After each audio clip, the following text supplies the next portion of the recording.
গাজীপুরে বকেয়া বেতনের দাবিতে ঢাকা ময়মনসিংহ মহাসড়ক অবরোধ করে বিক্ষোভ করছে টি&জেড অ্যাপারেলস লিমিটেড কারখানার শ্রমিকরা। এর জেরে সকাল থেকে ঢাকা ময়মনসিংহ মহাসড়কে যান চলাচল বন্ধ থাকায় ভোগান্তিতে যাত্রী চালকরা। সকাল 9:30টার দিকে মহানগরীর মালেকের বাড়ি এলাকায় টি&জেড অ্যাপারেলস লিমিটেড কারখানার শ্রমিকরা মহাসড়ক অবরোধ করে বিক্ষোভ শুরু করে। শ্রমিকদের দাবি, গ্রুপটির 6টি কারখানায় 4 মাসের বেতন বকেয়া আছে। এ নিয়ে দীর্ঘদিন ধরে দাবি জানিয়েও ফল না মেলায় আজ সকালে শ্রমিকরা কারখানার সামনে জড়ো হতে থাকেন। এক পর্যায়ে তারা কলম্বিয়া মোড় এলাকায় ঢাকা ময়মনসিংহ মহাসড়ক অবরোধ করে বিক্ষোভ শুরু করেন। খবর পেয়ে পুলিশ ও সেনাবাহিনী ঘটনাস্থলে গিয়ে পরিস্থিতি নিয়ন্ত্রণে আনার চেষ্টা করছে। এদিকে অবরোধের ফলে ময়মনসিংহ ও টাঙ্গাইলের দিকে এবং ঢাকার দিকে কয়েক কিলোমিটার দীর্ঘ যানজটের সৃষ্টি হয়েছে।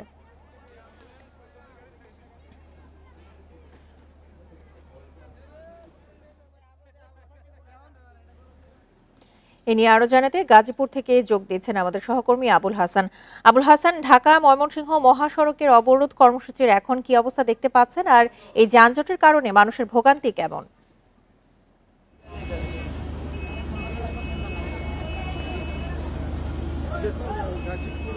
সকাল থেকে শ্রমিকরা এখানে আন্দোলন করে আসছে। তারা ঢাকা ময়মনসিংহ মহাসড়ক সকাল 9:30টা থেকে ব্যবস্থা নিয়ে সৃষ্টি করেছেন। ফলে ঢাকা ময়মনসিংহ মহাসড়ক কাটক অচল হয়ে আছে এবং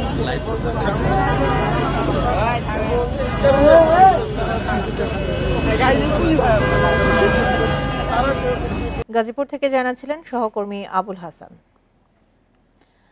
জাতীয় বিপ্লব ও সংহতি দিবস উপলক্ষে চট্টগ্রামে বিএনপির সমাবেশ ও বর্ণাঢ্য শোভাযাত্রা অনুষ্ঠিত হচ্ছে। বিকেল 3টা থেকে নগরের দামপাড়া আলমাস সিনেমা হলের সামনের সড়কে শুরু হয় এই সমাবেশ। সমাবেশে দিবসটি রাষ্ট্রীয়ভাবে পালনের দাবি জানান নেতাকর্মীরা। পাশাপাশি দ্রুতই সংস্কার শেষে নির্বাচন তফসিল ঘোষণার জন্য অন্তর্বর্তী সরকারের প্রতি আহ্বান জানান। নগর ও জেলা উপজেলা থেকে বিএনপি ও সংগঠনের নেতাকর্মী মিছিল নিয়ে যোগ দেন কর্মসূচিতে। বিগত সময়ের চেয়ে বড় পরিসরে দিবসটি উদযাপন করতে পেরে উচ্ছ্বসিত নেতাকর্মীরা। মহানগর বিএনপির আয়োজিত এই কর্মসূচিতে প্রধান অতিথি হিসেবে বক্তব্য রাখবেন দলের স্থায়ী কমিটির সদস্য আমির খসরু মাহমুদ চৌধুরী।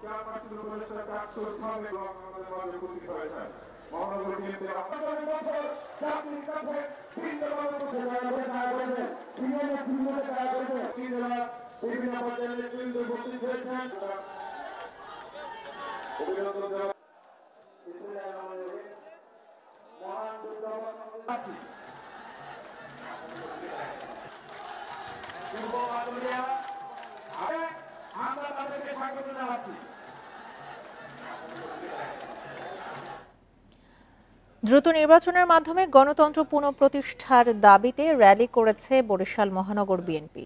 জাতীয় বিপ্লব ও সংহতি দিবস পালন উপলক্ষে এই র্যালির আয়োজন করা হয়। সকালে অশ্বিনী কুমার হলের কাছে দলীয় কার্যালয়ের সামনে অনুষ্ঠিত র্যালিতে অংশ নেন বিএনপির নেতাকর্মী ও সমর্থকরা। পরে একটি বর্ণাঢ্য মিছিল সদর রোড হয়ে নগরীর গুরুত্বপূর্ণ সড়ক প্রদক্ষিণ করে।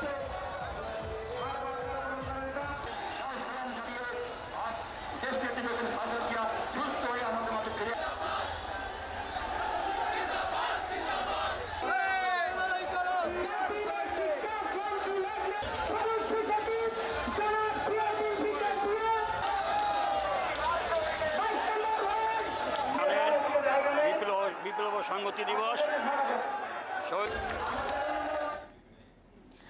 জাতীয় বিপ্লব ও সংহতি দিবস উপলক্ষে চট্টগ্রামে বিএনপির সমাবেশ ও বর্ণাঢ্য শোভাযাত্রা অনুষ্ঠিত হচ্ছে। সেখানে আছেন সহকর্মী আব্দুল্লাহ রাকিব।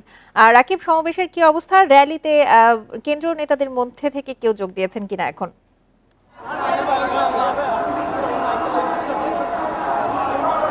জি, সমাবেশটি মাত্রই শেষ হয়েছে। আর সমাবেশে বক্তব্য দিয়েছেন বিএনপি স্থায়ী কমিটির সদস্য আমির খসরু মাহমুদ চৌধুরী। তিনি তার বক্তব্যে যে বিষয়টি তুলে ধরেছেন যে এই সরকারকে সময় দিতে চান, তবে নির্দিষ্ট সময়সীমা বা সংস্কারের যে কথা বলা এই সরকারের পক্ষ থেকে সেটি আসলে দীর্ঘস্থায়ী তারা সময় দিতে চান না। তারা বলছেন যে অচিরেই এই সংস্কারগুলো করতে হবে এবং দ্রুত সময়ের মধ্যে জনপ্রতিনিধিদের হাতে আসলে ক্ষমতা বুঝিয়ে দিতে হবে। এবং তারা বলছেন যে এখন অন্তর্বর্তীকালীন সরকারের উপদেষ্টা সংস্কারের কথা বলছে, এটি বিএনপি আরো 1 থেকে 1.5 বলে এসেছেন এবং বিএনপির যে চেয়ারপারসন বেগম খালেদা জিয়া এবং ভারপ্রাপ্ত চেয়ারপারসন তারেক জিয়া তিনি বারে বারে তার বক্তব্যে এই সব স্থায়ী সংস্কারের কথা বারে বারে বলে এসেছেন এবং এখন পর্যন্ত এই সমাবেশে যেটি নেতারা বলছেন যে তারা যে সরকারকে ক্ষমতা যে গণতান্ত্রিক ব্যবস্থায় যে ক্ষমতা হস্তান্তরের প্রক্রিয়া সেটি যাতে দ্রুতভাবে করা হয় এবং তারা বলছেন যে এখন এই 15 বছরে তারা যে হত্যা নিপীড়ন গুম হামলা মামলার শিকার হয়েছেন সেটি সামনের দিনে যাতে কোনো পক্ষই আসলে যাতে সুযোগ নিতে না পারে সেজন্য সব পক্ষকে সতর্ক থাকার নির্দেশ দিয়েছেন। আরেকটি বলছেন যে আওয়ামী সরকারের প্রেতাত্মারা এখনো পর্যন্ত উকিঝুঁকি মারছে সরকারকে ব্যর্থ করার জন্য, সেটি যাতে কোনো পক্ষই না নিতে পারে সেজন্য বিএনপি নেতাকর্মী এবং কি যারা অন্তর্বর্তীকালীন সরকারে আছেন তাদেরকে সতর্ক থাকার পরামর্শ দিয়েছেন।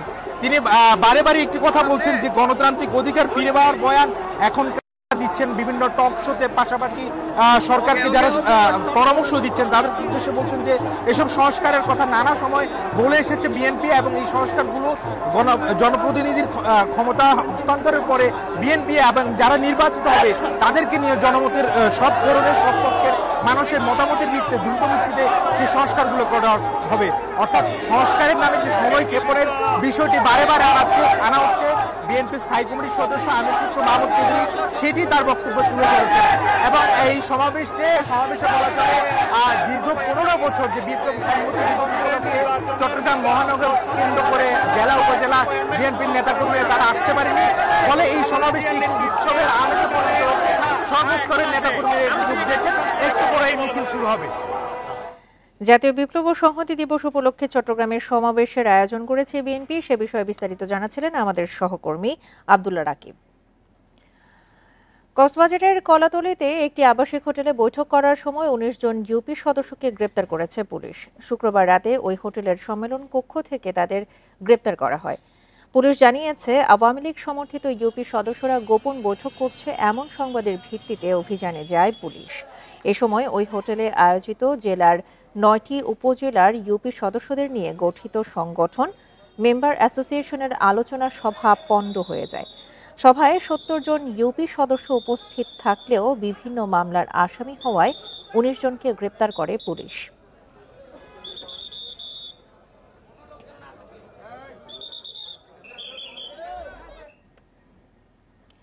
চট্টগ্রামের সীতাকুণ্ডে বারবকুণ্ড ইউনিয়নের সাবেক চেয়ারম্যান ও ইউনিয়ন আওয়ামী লীগের সভাপতি সাদাকাতুল্লাহ মিয়াজিকে গ্রেপ্তার করেছে পুলিশ। শুক্রবার রাতে মহানগরের পাহাড়তলী এলাকা থেকে তাকে গ্রেপ্তার করা হয়। পুলিশ জানিয়েছে ছাত্র জনতার আন্দোলনের সময় বারবকুণ্ড ইউনিয়নের সাবেক চেয়ারম্যান সাদাকাতুল্লাহ মিয়াজির নির্দেশে শিক্ষার্থী ও সাধারণ মানুষের ওপর হামলা চালায় তার অনুসারীরা। 5 আগস্ট আওয়ামী লীগ সরকারের পতনের পর তিনি আত্মগোপনে চলে যান। সীতাকুণ্ড থানায় তার নামে হত্যা মামলা দায়েরের পর তাকে গ্রেপ্তারে অভিযানে নামে পুলিশ। গোপন তথ্যের ভিত্তিতে অভিযান চালিয়ে নগরের পাহাড়তলী এলাকা থেকে সাদাকাতুল্লাহ মিয়াজিকে গ্রেপ্তার করা হয়।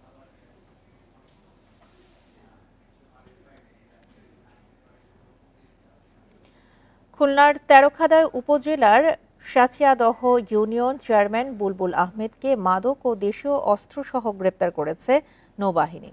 শুক্রবার রাতে তেরখাদা বাজার এলাকা থেকে তাকে গ্রেপ্তার করা হয়। নৌবাহিনীর কর্মকর্তারা জানান, গ্রেপ্তারকৃত চেয়ারম্যান বুলবুলের কাছ থেকে 170 পিস ইয়াবা, 2টি রামদা, একটি মোটরসাইকেল, 2টি মোবাইল ফোন, 8টি সিম কার্ড ও নগদ 18,800 টাকা জব্দ করা হয়। পুলিশ জানিয়েছে, গত শনিবার দায়ের করা নাশকতার মামলায় বুলবুল আহমেদকে গ্রেপ্তার দেখানো হয়েছে। তার বিরুদ্ধে থানায় আগেও মাদক ও অস্ত্র মামলা দায়ের হয়েছে।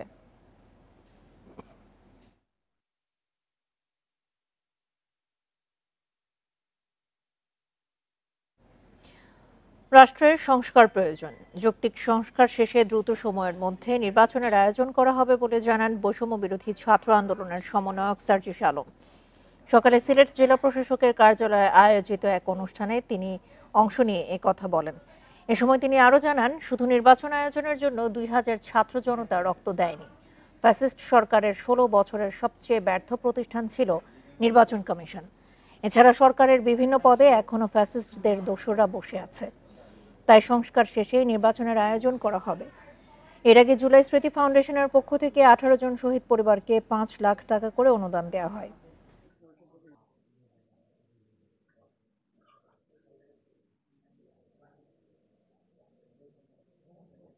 যে আর্থিক সহযোগিতা করছেন, আমাদের ফ্যামিলির পাশে দাঁড়াইছেন, এই জন্য আন্তরিক মুবারকবাদ এবং ধন্যবাদ জানাইলাম। 16 বছর ধরে এই সিস্টেমকে ধীরে ধীরে ভেঙে শেষ করা হয়েছে। সেই জায়গা থেকে আমরা মনে করি এই যে সিস্টেমগুলো যেগুলো একটি সুষ্ঠু নির্বাচনের সাথে সম্পৃক্ত, এই সিস্টেমগুলোর একটি যৌক্তিক সংস্কার হওয়ার পরই যত দ্রুত সম্ভব অন্তর্বর্তীকালীন সরকারের নির্বাচনের দিকে যাওয়া উচিত। নবনির্বাচিত মার্কিন প্রেসিডেন্ট ডোনাল্ড ট্রাম্প প্রসঙ্গে শেখ হাসিনা ফোন আলাপে যে ষড়যন্ত্র করছেন তা সফল হবে না বলে মন্তব্য করেছেন জামায়াতে ইসলামের সহকারী সেক্রেটারি রফিকুল ইসলাম খান। সকালে জয়পুরহাটের আব্বাস আলী খান মিলনায়তনে অনুষ্ঠানে তিনি এই মন্তব্য করেন।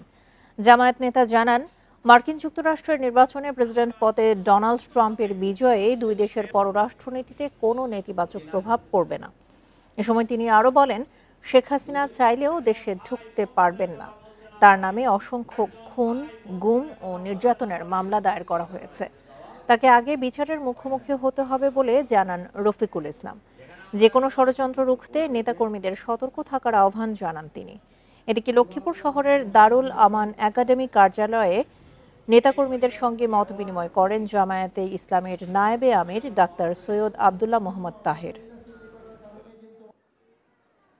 জনগণ শেখ হাসিনাকে বাংলাদেশে আনবে হলো বিচারের জন্য, যেহেতু এই 15.5 বছরে অসংখ্য মানুষকে তার নির্দেশেই খুন করা হয়েছে, গুম করা হয়েছে, ফাঁসি দেওয়া হয়েছে। জাতীয় পার্টির কেন্দ্রীয় কার্যালয়ে হামলা, ভাঙচুর ও চেয়ারম্যানের বিরুদ্ধে মামলার প্রতিবাদে পিরোজপুরে বিক্ষোভ ও প্রতিবাদ সভা অনুষ্ঠিত হয়েছে। সকাল 11টার দিকে জেলা জাতীয় পার্টির কার্যালয়ে আয়োজিত এই কর্মসূচিতে অংশ নেন দলটির নেতাকর্মীরা। এ সময় বক্তারা বলেন, জাতীয় পার্টির নেতাকর্মীরা কোনো সরকারের আমলে পালায়নি, এখনো পালাবে না। জাতীয় পার্টি অতীতেও ছিল, বর্তমানেও আছে, ভবিষ্যতেও থাকবে। এ সময় কেন্দ্রীয় কার্যালয়ে হামলা ও ভাঙচুরের নিন্দা জানিয়ে দোষীদের দ্রুত আইনের আওতায় আনার দাবি জানান তারা। এছাড়া দলের চেয়ারম্যানের বিরুদ্ধে মিথ্যা মামলা দ্রুত প্রত্যাহারের দাবিও জানান তারা। জাতীয় পার্টিকে আওয়ামী লীগের দোষর আমরা প্রশ্ন রাখতে চাই ক্ষেত্রে আওয়ামী লীগ সরকার পতনের পর পলাতক ঠিকাদার, স্থবির কুমিল্লা সিটি কর্পোরেশনের উন্নয়ন কাজ। সড়ক, ব্রিজ, কালভার্টের অসমাপ্ত অংশে নষ্ট হচ্ছে সরকারি সম্পদ। এছাড়াও মাঝপথে কাজ ফেলে রাখায় বাড়ছে ভোগান্তি। নগর কর্তৃপক্ষ বলছে, দ্রুত কাজ শেষ করার উদ্যোগ নেওয়া হচ্ছে। কুমিল্লা সিটি কর্পোরেশনের নানামুখী উন্নয়নে 2021 সালে 1,500 কোটি টাকারও বেশি উন্নয়ন বরাদ্দ ঘোষণা করে তৎকালীন সরকার। এর আওতায় শুরুতেই প্রায় 450 কোটি টাকার উন্নয়ন কাজ শেষ হওয়ার কথা ছিল 2023-24 অর্থ বছরে। পরে নানা অজুহাতে বাড়ানো হয় আরও 1 বছর সময়। নগরবাসীর অভিযোগ, কুমিল্লা সিটির বেশিরভাগ ঠিকাদারি ছিলেন আওয়ামী লীগ নেতা। 5 আগস্টের পর সিটি মেয়র, কাউন্সিলরদের পাশাপাশি গা ঢাকা দিয়েছে তারাও। ফেলে গেছেন অসম্পূর্ণ রাস্তাঘাট, ফুটপাত, ড্রেন, কালভার্ট। কি করতেছে বুঝে না কিছু, আবার এখানে কালভার্ট একটা করতেছে, এটা হয়েছে না তো। এটা লোকজন চলাচলের কোনো ব্যবস্থাই নেই, খুব কষ্টে দিন কাটাইতেছি আমরা। এটা মেয়রের আত্মীয়, সে কাজ করার পরে তারপরে কাজ যে ধরছে এটার কোনো পরিবর্তনই দেখি না আমরা। নগরবাসীর ভোগান্তি কমাতে ঠিকাদার পরিবর্তন করে কাজ দ্রুত শেষ করার তাগিদ দিচ্ছেন নাগরিক প্রতিনিধিরা। কোনো অজুহাত আমাদের সামনে তোলবার জন্য আসর কাছে সুযোগ আছে বলে আমি মনে করি না। যে কোনো উপায়ই হোক, বিশেষ বরাদ্দ দিয়ে হোক, বিশেষ তৎপরতায় হোক, বিশেষভাবে নতুন করে টেন্ডার করে হোক, পুনর্মূল্যায়ন করে হোক, এই কাজগুলি শেষ করে জনভোগান্তি যেটা এটা কিন্তু কমাতে হবে। সিটি কর্পোরেশন বলছে, ঠিকাদাররা প্রকাশ্যে না থাকায় কিছুটা স্থবিরতা থাকলেও আগামী 3 মাসে শেষ হবে সব কাজ। সারা বাংলাদেশে একই চিত্র। এটা হচ্ছে প্রতিষ্ঠান, যখন আমরা কাজগুলো অ্যাওয়ার্ড করি প্রতিষ্ঠানকে করি, কিন্তু ব্যক্তিগত কোনো কন্ট্রাক্টরকে করা হয় না। যেহেতু বড় কাজ তো একটা প্রতিষ্ঠানকে করা হয়, তো প্রতিষ্ঠানের কোনো না কোনো প্রতিনিধি তো আছে, তো সুতরাং তারা কিন্তু কাজগুলো চালায় নিয়ে যাচ্ছে। নাগরিকদের অভিযোগ, বিগত সময়ে রাজনৈতিক প্রভাবের কারণে ঠিকাদাররা কখনোই সময় ও পরিকল্পনা মতো উন্নয়ন কাজ শেষ করেননি। Independent news. চট্টগ্রাম বিশ্ববিদ্যালয়ে এক শিক্ষার্থীকে মুখ বেঁধে তুলে নিয়ে মারধর করেছে দুর্বৃত্তরা। মধ্যরাতে বিশ্ববিদ্যালয়ের নিরাপত্তা দপ্তরের সামনে থেকে তাকে তুলে নিয়ে যাওয়া হয়। আহত নুরুল কবির সাদ ভূগোল ও পরিবেশবিদ্যা বিভাগের 2020-21 শিক্ষাবর্ষের শিক্ষার্থী। প্রত্যক্ষদর্শীরা জানায়, বিশ্ববিদ্যালয়ের নিরাপত্তা দপ্তরের সামনে থেকে মুখ বেঁধে ওই শিক্ষার্থীকে একটি সিএনজি অটোরিকশাতে করে তুলে নিয়ে যায় দুর্বৃত্তরা। পরে জীববিজ্ঞান অনুষদের পেছনের নির্জন এলাকায় নিয়ে গিয়ে তাকে মারধর করা হয়। খবর পেয়ে সাধারণ শিক্ষার্থী ও প্রক্টোরিয়াল বডি তাকে উদ্ধার করে হাসপাতালে ভর্তি করে। এই ঘটনায় রাতেই বিক্ষোভ করে সাধারণ শিক্ষার্থীরা।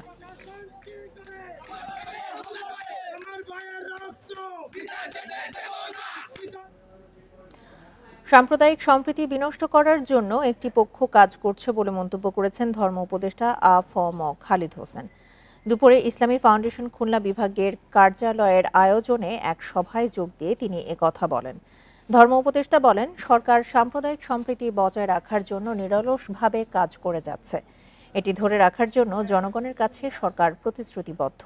ইসলামী ফাউন্ডেশনের আয়োজনে সাম্প্রদায়িক সম্প্রীতি প্রতিষ্ঠা এবং সামাজিক সমস্যা নিরসনে উলামা মাশায়েখদের করণীয় শীর্ষক মত বিনিময় সভায় সভাপতিত্ব করেন স্থানীয় সরকার বিভাগ খুলনা উপপরিচালক ইউসুফ আলী।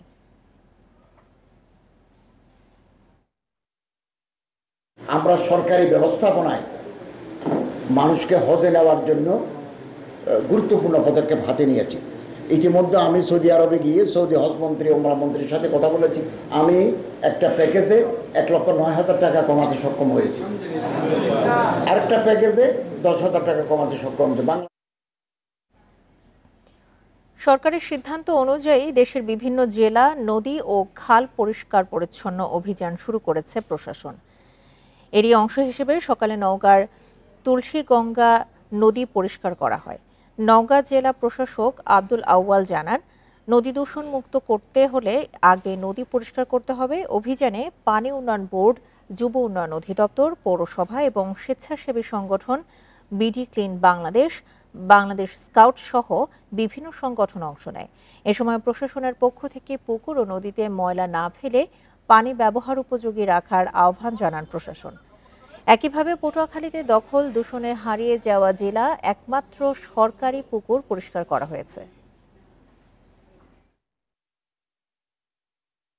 আমাদের যুব দিবস উপলক্ষে সরকারের একটা সিদ্ধান্ত কিন্তু যেটা বিক্রি করতে হবে, তার আলোকে আমরা এটি করলাম। পাশাপাশি আরো আছে আমাদের নদী রক্ষা কমিটির মাধ্যমে আমরা কিন্তু ছোট যমুনা যে নদী আছে সেটিকে অবৈধ দখলদার মুক্ত করার জন্য আমাদের পর্যায়ক্রমে কর্মপরিকল্পনা নেওয়া হয়েছে। সাতক্ষীরার কলরোয়া সীমান্তে 6টি স্বর্ণের বার সহ একজনকে আটক করেছে বিজিবি। সকালে উপজেলার গোয়ালচত্বর বাজার এলাকা থেকে তাকে আটক করা হয়। জব্দ করা স্বর্ণের ওজন 1 কেজি 108 গ্রাম 150 মিলিগ্রাম। ভারতে পাচারের উদ্দেশ্যে সীমান্তে আনা হয় স্বর্ণের বারগুলো। বিজিবি জানায়, গোপন সংবাদের ভিত্তিতে গোয়ালচত্বর বাজার এলাকায় অবস্থান নিয়ে মোহাম্মদ রাশিদুল ইসলামকে আটক করা হয়। পরে তাকে তল্লাশি করে স্বর্ণ উদ্ধার করা হয়। আটক ব্যক্তিকে কলারোয়া থানায় সোপর্দ করা হয়। স্বর্ণের বারগুলো সাতক্ষীরা ট্রেজারি অফিসে জমা দেওয়া হয়েছে বলে জানায় বিজিবি।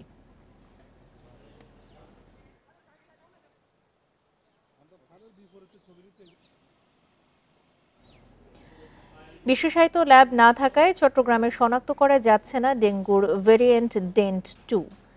ফলে আক্রান্তদের ছুটতে হচ্ছে ঢাকায়। শনাক্তে দেরি হওয়ায় বাড়ছে জটিলতা। এতে ভোগান্তিতে রোগী ও স্বজনরা। তবে চমেক হাসপাতালের পরিচালক বলছেন, নতুন ল্যাব স্থাপনের চেষ্টা করছেন তারা। চট্টগ্রাম মেডিকেল কলেজ হাসপাতালের ডেঙ্গু ওয়ার্ড চিকিৎসা নিচ্ছেন নানা বয়সের রোগী। প্রতিনিয়ত বাড়ছে আক্রান্তের সংখ্যা। আক্রান্তরা বলছেন, প্রচণ্ড জ্বর ও শরীর ব্যথা নিয়ে হাসপাতালে ভর্তি হয়েছেন তারা। কিন্তু চট্টগ্রামে ডেঙ্গুর নতুন ভেরিয়েন্ট ডেন্ট 2 শনাক্তের জন্য নেই কোনো ল্যাব। ফলে ভোগান্তিতে রোগী ও স্বজনরা। ভেরিয়েন্ট 2 এটার পরীক্ষা নির্ণয় করার জন্য চট্টগ্রামে মেডিকেলে কোনো ল্যাব নাই, আদৌ নাই। তো এটা ডক্টররা ঢাকাতে রেফার করে। আমরা হয়রানি হচ্ছি, আমাদেরকে বারবার টেস্ট করানোর জন্য বাইরে যাইতে হচ্ছে। তারপরে একটা টেস্ট 3-4 দিন পরে দিচ্ছে। এবছর চট্টগ্রাম মেডিকেল কলেজ হাসপাতালে ভর্তি হয়েছেন প্রায় 600 ডেঙ্গু রোগী। মারা গেছেন 5 জন। বিশেষায়িত ল্যাব না থাকায় চিকিৎসা দিতেই দেরি হচ্ছে বলে জানিয়েছেন চিকিৎসকরা। ডেঙ্গু রোগীটা কোন ধরনের সেরোটাইপ দিয়ে হয়েছে, ড্যান 1 নাকি ড্যান 2 নাকি ড্যান 3, সেটা ডিটেক্ট করতে গেলে স্পেসিফিক একটা ল্যাব দরকার আছে, যেটাকে আমরা আর্টিফিশিয়াল ল্যাব বলে থাকি। এবং এই সেরোটাইপের আলোকে কোন ধরনের ভেরিয়েন্টটা আমাকে আক্রান্ত করেছে এবং ওই ভেরিয়েন্টটা ভালো না খারাপ এটা ডিটেক্ট করতে গেলে আমাদেরকে বায়োটেকনোলজিক্যাল ল্যাব দরকার। চিকিৎসকরা জানান বর্তমানে আক্রান্তদের ৮০ ভাগই ডেন 2 ভেরিয়েন্টে আক্রান্ত। এটি শনাক্তে ল্যাব রয়েছে কেবল ঢাকার IEDCR-এ। তবে ল্যাব স্থাপনে চেষ্টা চলছে বলে জানিয়েছেন হাসপাতালের পরিচালক। টাইপ 2 ভেরিয়েন্ট নির্ণয় করার জন্য রোগীদেরকে অনেক সময় ঢাকা যাওয়া লাগতে পারে। আমরা যদি আমাদের চট্টগ্রাম মেডিকেল কলেজ হাসপাতালে এই ল্যাবটা যদি স্থাপন করতে পারি তাহলে আমরা ডেন 2 ভেরিয়েন্টটা আমরা নির্ণয় করতে পারবো এবং রোগীদেরকে ঢাকা যাওয়া লাগবে। মৃত্যুহার কমাতে সঠিক সময়ে ডেঙ্গুর ধরন শনাক্ত করা জরুরি বলছেন বিশেষজ্ঞরা। Ahsan Riton, independent news, Chattogram. বাগেরহাটে বিএনপি নেতা সজীব তরফদারের হত্যাকাণ্ডে জড়িত থাকার অভিযোগে আবু বক্কার শিকদার নামে এক ব্যক্তিকে গ্রেপ্তার করেছে পুলিশ। দুপুরে আদালতের মাধ্যমে তাকে কারাগারে পাঠানো হয়েছে। পুলিশ জানায়, শুক্রবার রাতে পিরোজপুর জেলার কাউখালী উপজেলায় অভিযান চালিয়ে আবু বক্কারকে গ্রেপ্তার করা হয়। পরে তার দেয়া তথ্যমতে একটি ডোবা থেকে 2টি দেশীয় আগ্নেয়াস্ত্র ও একটি তাজা গুলি উদ্ধার করা হয়। হত্যাকাণ্ডে 4 জন ভাড়াটিয়া খুনি জড়িত বলে জানিয়েছে পুলিশ। গত 5 নভেম্বর বাগেরহাটের সজীব তরফদারকে সন্ত্রাসীরা গুলি করে ও কুপিয়ে হত্যা করে। সে টাকা চুক্তি হয়েছে, সে কে খুন করেছে। এখন আপনি যদি স্পেসিফিক কারণ চান তাহলে আমার মাস্টার মাইন্ডকে ধরে তদন্ত শেষ করে বলতে হবে। কারণ যে খুন করেছে তো ব্যক্তিগত কারণে যদি খুন করতে আমি বলতে পারতাম যে সে এই কারণে খুন করেছে, কিন্তু সে তার কোনো ব্যক্তিগত আক্রোশ তার উপর নেই, সে ভাড়াটিয়া। ফরিদপুরে বর্ধিত পৌরসভা বাতিল চান বাসিন্দারা।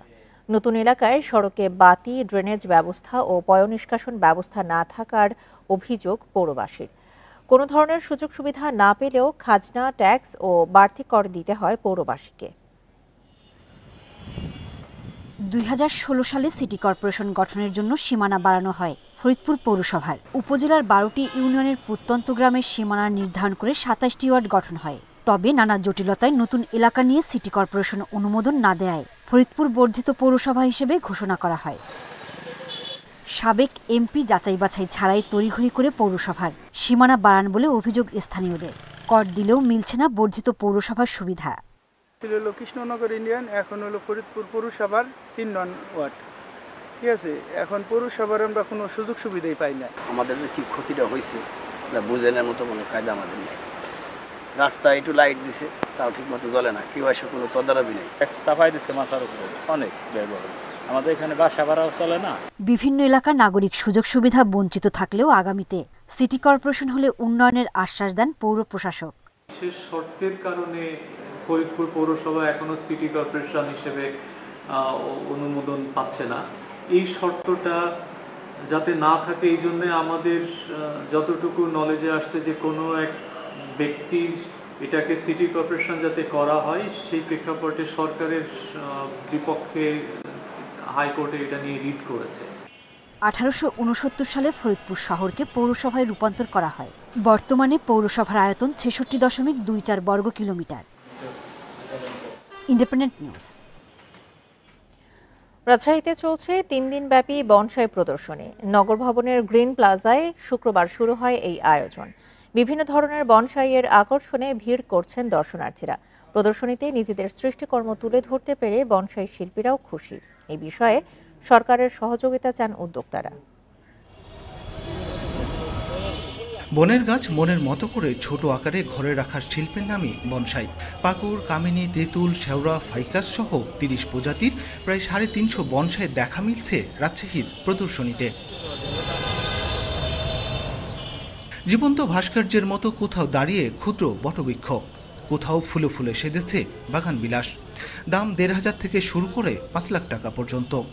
বৃক্ষ প্রেমীদের কাছে এজন্য সবুজের এক টুকরো অদ্ভুত অরণ্য। এরকম গাছ আর কখনো দেখিনি, নতুন বনসাই গাছ এগুলো অনেকগুলাই দেখেছি, অনেক পছন্দ হয়েছে। এটা তো অসম্ভব সুন্দর একটা পিস অফ আর্ট আমরা বলতে পারি। এগুলোকে যেরকম স্কাল্পচার বানানো হয়, এটা সেম গাছেরই স্কাল্পচার বানানোর মতো জিনিসটা। প্রতিটি বনসাই যেন এক একটি গল্প। বছরের পর বছর ধরে যত্নে অনন্য বিস্তার পেয়েছে গাছগুলো। যেন শিল্পীর মনের ক্যানভাসের সৃষ্টিশীলতা ফুটিয়ে তোলা হয়েছে ক্ষুদ্রাকৃতির বৃক্ষে।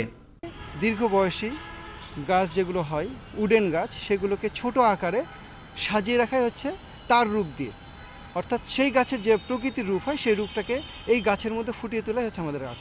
আমি একটা গাছ যত্ন করব, দীর্ঘদিন থাকবে, বড় একটা গাছ আমি ছোট পাত্রে দেখব। ছোট পাত্রে দেখার যেই খোরাকটা আপনি বনসাইয়ের মাধ্যমে মিটাইতে পারবেন। বনসাই তৈরির মাধ্যমে নতুন প্রজন্মকে গাছের প্রতি আকৃষ্ট করা ও বিলুপ্তপ্রায় গাছের সংরক্ষণ তাদের অন্যতম উদ্দেশ্য বলছেন আয়োজকরা। এই ছিল সমগ্র বাংলাদেশে আমন্ত্রণ পরের আয়োজনে।